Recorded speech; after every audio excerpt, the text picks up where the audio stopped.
mtoto aende shule, yuko nyumbani, kukosa elimu inaweza kuchangia kwamba akaweze kujiingiza katika mambo ambayo sio mazuri. Amefanya afanye kwa sababu hajui madhara yake kutoka university. So hapo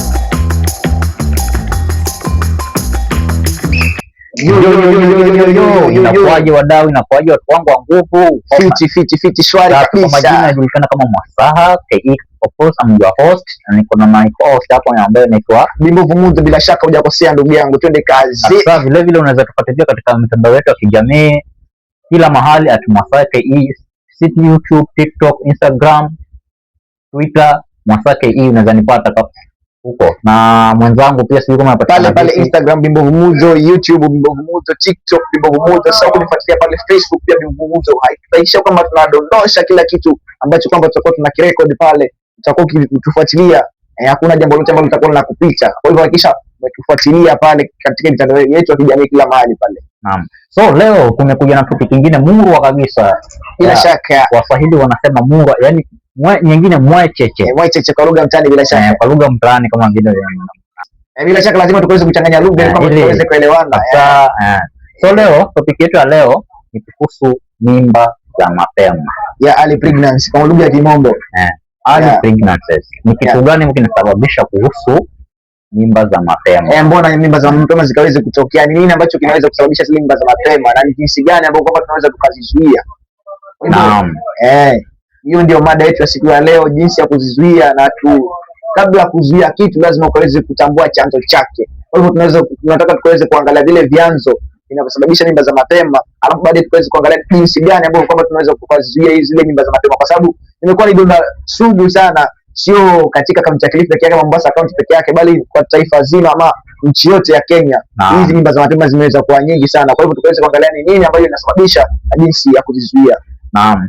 Moja kwa moja basi tukaweze kuanza. Kitu ya kwanza ambayo inasababisha kabisa elimu. Najua elimu ni muhimu, lakini sasa si wengi ambao wanazingatia elimu hivyo.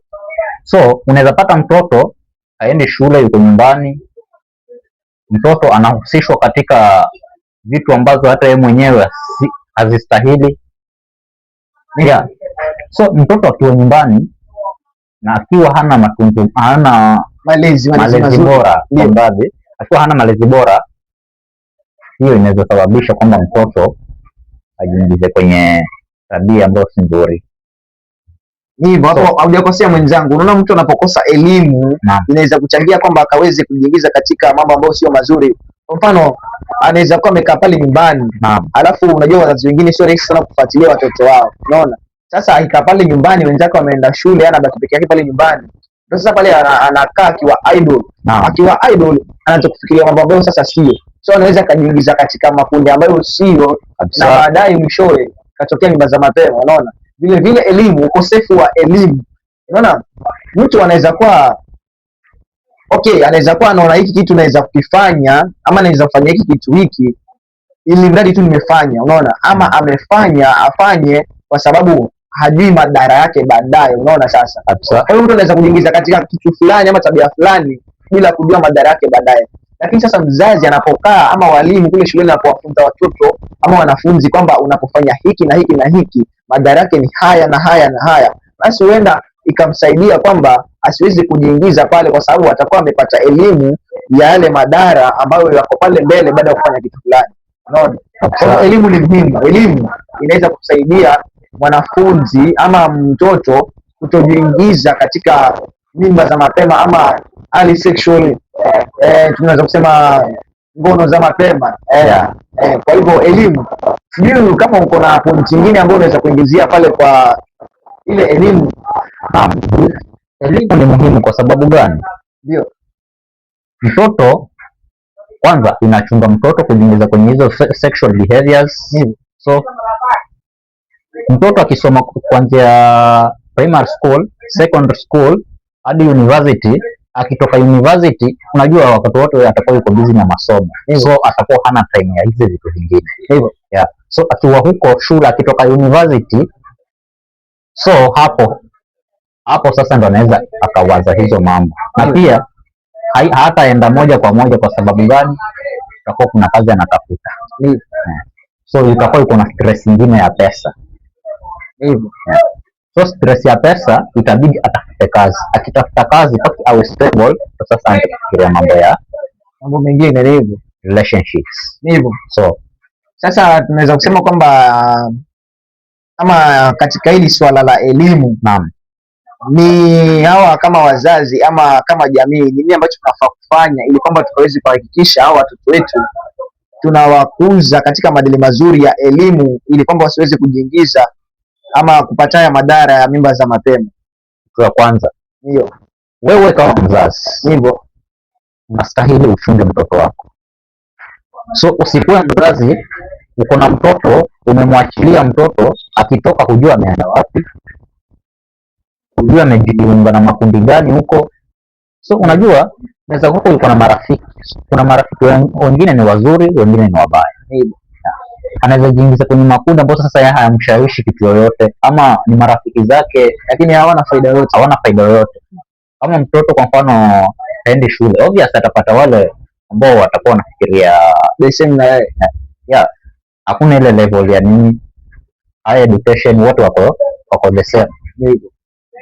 Kwa mfano kushikana na watu mtaani, unajua kuna hawa watu ambao wanaitwa mahozi, yani ni wale wenye wanajiuza hivyo. So akishikana na hao watu, huyo mtoto tayari kusha yeye. Akiingia kwenye sexual addiction, hakuna vile zenye utaweza kumzuia hivyo. Once akiwa addicted, unless you take action and umpeleke rehab, hapo ndo anaweza change. So elimu ni muhimu sana, kama vile nimesema awali, mtoto kumpeleka shule hata kuwa anafikiria hizo mavitu, atakuwa ana concentrate na masomo peke yake. Na pia vile vile wewe kama mzazi, siachilie mtoto, mchunga mtoto wako, jua kila kona zake unakuta. So you have to take care of your child, obvious. So tuko na point nyingine ya kwanza ilikuwa ni lack of education. Point number 2 ya pressure. Ushawishi hivyo. So ushawishi, mtu anaweza shawishika hivyo. Tunaenda pale kwa yale magrupu yale marafiki hivyo. Kuna marafiki wazuri na wabaya hivyo. So kuna wale marafiki wanakushauri kitu kizuri na wale ambao wanakushauri kitu kibaya. So wewe you have to choose ni marafiki gani wenye unataka. Lakini sasa yeye kama ni mtoto, wewe mzazi ni mwangalifu. Marafiki wazuri ni wale ambao wanakuja katika nyumbani na unawatambua wewe kama mzazi, tabia zao unazijua, wao nyumbani unakujua wanakaa vipi, wanaishi vipi wazazi wao. Hapo hata mtoto kwa mfano ajiingize kwa shida, utajua ni nani mwenye walikuwa wote na kwa nini. Then utakuwa una ule uhuru wa kuuliza maswali. Pia pale kwa peer pressure ama pale kwa ushawishi, ni kwamba wazazi pia wanafaa kwamba wakaweze kujukumika kikamilifu ili kutimiza majukumu ya watoto wao. Kwa mfano unaweza pata mtoto yuko pale nyumbani, lakini sasa mzazi amtimizii mahitaji yake. Unapata kama watoto wa kike kila mwezi lazima kuna hali ambayo wanapitia kama wanawake ama maumbile ya wanawake. So kama mzazi kwa mabano tunaweza sema wanaingia kwa wanapata hedhi. So kama mzazi anafaa kwamba kuna vitu ambavyo anafaa akaweze kumnunulia ama kujukumika ili yule mtoto akaweze kuvipata. So kama mzazi kama anafaa akaweze kujukumika kikamilifu kuhakikisha kwamba mtoto hawezi kukosa zile bidhaa kama zile. Unaona? Sasa mzazi anapokosa kujukumika kwa namna moja au namna nyingine, huyo msichana anaweza kusawishika, labda anaweza kuuliza marafiki zake kabisa, nyinyi mnapopitia hali kama hii ni msaada gani ambao mnapata ama nini ambacho mnafanya ili kama mkaweze kujikimu. Unaona? So marafiki wanaweza kumshawishi bwana, anaweza kumwambia kama mimi niko na boy fulani, niko na mtu mahali fulani, yuko responsible, ninapopitia hali kama hii yeye anakuwa responsible. So ule ushawishi pia unaweza kumuingiza ule mtoto katika hali ambayo sio. Unaona sasa? Akapata mimba za mapema kwa sababu atashawishika, naye atatafuta mwanaume ambaye atakuwa responsible, ambaye atakuwa kimtimu, atakuwa kujukumika. Unaona sasa? So pia anaweza kujiingiza mahali ambapo sipo na akaweza kupata mimba za mapema kabla ya wakati wake. Kwa hivyo pia pale kwa peer pressure, wazazi pia wanafaa wakaweze kujukumika kikamilifu kutimiza mahitaji yao kwa watoto wao kabisa. So cha kuongezea kuhusu peer pressure, ndio wewe kama mzazi usikubali mtoto wako awe anatoka nje hovyo hivyo. Kama mtoto wa kike yeye sana sana huwa anastahili kusema apparent protection hivyo, kwa lugha ya Kizungu anahitaji ile protection ya mzazi. So unajua wanaume obvious ni sawa, lakini sasa ya wanaume kidogo imezoelewa mtoto wa kiume hivyo, lakini mtoto wa kike make sure kama anatoka unajua anaenda wapi na ni kwa nini, lakini si kwamba ametoka na hujui kama ameenda wapi hivyo. Unaona hivyo. Na cha kuongezea, pengine kuna hizi masimu hizi hivyo, najua siku hizi mambo ni digital, lakini sasa mtoto anaweza kuwa yuko hapo nyumbani yuko kwenye simu, kwenye mtandao. Unajua kuna wengine wako na sexual, yani wako na ile feelings fulani. Watoto wakiingia kwenye ile kusema mambo ya head, huwa kuna ile feelings fulani. So naweza kuta mtoto anaochukua pornography. Hiyo ni mbaya sana kabisa, mbaya sana, na inaweza kumshawishi akajiingiza katika haraka sana hivyo, haraka sana kabisa. So make sure kama mtoto wako yuko shule, hiyo shule iko secure, na vile kama yuko na simu ama ulimwingia simu wewe kama mzazi, make sure kuna masaa ya kushika simu na masaa ambayo sasa hayo haruhusi kushika simu. Ikifika hiyo time, make sure unachukua simu. Hiyo simu ndio inasababisha kuna mambo mengi sana. Ana concentrate tu na vitabu peke yake hivi kabisa. So kitu kingine ndio the second factor in the third one hiyo unaweza kuwa kuna zile cultural influence kabisa, utamaduni hivyo. Unajua kuna tamaduni zingine huwa zinachangia sana ndio. So kama mtoto wewe kama wa 13 years ama 12 years, wewe kama mzazi unamchukua na unamuoza, malengo yako ni gani? Na bado kwa hapo kuna shule, malengo yako ni gani? Hata kama ni culture, but siku hizi ni mambo ya digital hivyo. Hata kama kuna mambo na culture, lakini kwamba tunafaa kwamba tuweze kuangalia utamaduni ambao kwamba unaweza kuleta manufaa, lakini huu utamaduni ambao tunafuatilia sana, okay sawa, mwacha mila ni mtumwa, lakini sasa pia kuna mila zingine ambazo kama hazina manufaa, hazina faida yoyote, zinapotosha. Kwa hivyo hata kama tunaangalia mila, tunafaa tuweze kuangalia mila ambazo kama zinaleta manufaa, lakini si mila ambazo zinazidi kutupotosha. Sasa so mambo ya utamaduni, kama culture yako iko na tamaduni kama hiyo, ni vizuri ungeacha. Maana mtoto yeye bado anahitaji elimu. Elimu ni muhimu hivyo. Elimu ni muhimu sana. So itabidi moja kwa moja tukaangalia mambo na points nyingine, tuseme like social economic factor, hali ya kiuchumi hivyo. Hali ya kiuchumi pia inaweza changia.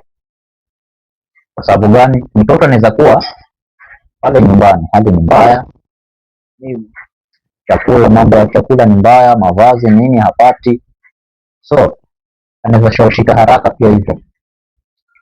Kwa hivyo sasa ni hivyo, kujiingiza katika mambo ya relationship.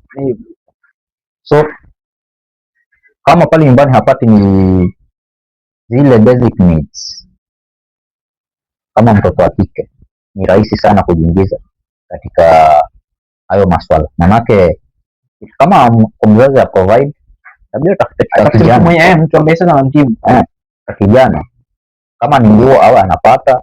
Najua wakati mwingine wazazi wanaona tu mtoto yuko na nguo mpya, hawajui kama na aulizi ametoa wapi, hajui kama imetoka wapi. Yeye akiona amevaa tu vizuri, anapendeza, anasema ni sawa, hataki kujua. So mwisho wa siku mtoto anaona anatoka yuko na mimba. Yeah. So akikuwa na mimba hapo sasa ndio issue inaanza kutokea sasa. Ni hivyo sasa. Unaanza kutafuta chanzo, sio mimba ni nini, na labda niwe mzazi haupo umejifunika toka kitambo. Na hata labda ungekuwa umejifunika ama umeona red flag before, ungekuwa umejaribu kuizuia kabla ya kujenga ukuta. Unajua Waswahili wanasema kwamba heri kuziba ufa kujenga ukuta. Sasa unapoona mambo sivyo, ni sawa, tunaweza tukaelewa kwa sababu ya uchumi wetu wa Kenya ama wa taifa letu la Kenya. Uchumi unaweza ukasababisha, kwa sababu mzazi unaweza kuwa unatoka unaenda katika mishemishe zako kutafuta hapa na pale, lakini sasa bado unarudi jioni mikono mitupu. So unaporudi, jaribu tu kumtia moyo yule mtoto wako kwamba leo tumekosa, lakini kesho huenda tukapata. Labda kama kuna kitu cha anakuja ameitisha na hauna uwezo wa kukifanya kwa wakati ule, kaa naye, mtie moyo, zungumza naye. Kuna maneno mazuri ambayo ukiongea naye, na kama ni msikivu, atakusikiliza na atakuelewa vizuri. Lakini sasa wewe kama mzazi, hakuna labda ameitisha kitu na haujibu vizuri, labda kuna kitu amekuja anataka, unamkaribia ama unamshautia, so yeye atafanya maamuzi yake, na yale maamuzi atakayofanya labda hayatakuwa sahihi. Ndio mambo kama haya yanaweza kutokea tena baadaye. Kwa hivyo wazazi pia tukaweze kujukumika kikamilifu katika masuala ya mahitaji, tuweze kujukumika ili kwamba watoto wetu waweze kupata mahitaji yao kama watoto. Maana ni jukumu letu kama wazazi tukaweze kujukumika ili kwamba tukaweze kuwasaidia ni watoto wetu, na wanapokuja tusiweze kuwakaripia, tukaweze kuongea nao kwa lugha ambayo ni nzuri na lugha ambayo kwamba tutaelewana nao kabisa. Yeah, moja kwa moja basi tunaenda kufunga kipindi chetu until next time, maybe hapo tutamit. Tuko na mengi sana ya kuwaletea, bila shaka mengi tena mazuri matamu tunayapika, na punde tu atakapoiva tutahakikisha kwamba tunayapakua ili kwamba tukaweze kula nanyi yale matamu na mazuri na ile asali tukaweze kuiramba na kuilamba kila wakati. Yeah, make sure usisahau kutufollow katika page zetu za kijamii, ni hivyo, yani social media pages. So kwa majina mimi nitabaki kama Mwasake hii. Bila shaka mimi ni wako tu Bimbovu Muzo. Siseme labda Muzo, lakini kabibi face ya Bimbovu Muzo huyo. Twende kazi. Muzo ni mzuri. Muzo ni mzuri baba. Hilo jina lishoja kwake nyumbani. Amuelewi. Muzo ni mzuri. Muzo ni uzuri na uzuri huko. Uzuri huko. Inshallah, alhamdulillah, Mungu aliumba. Okay, until next time guys. Bye.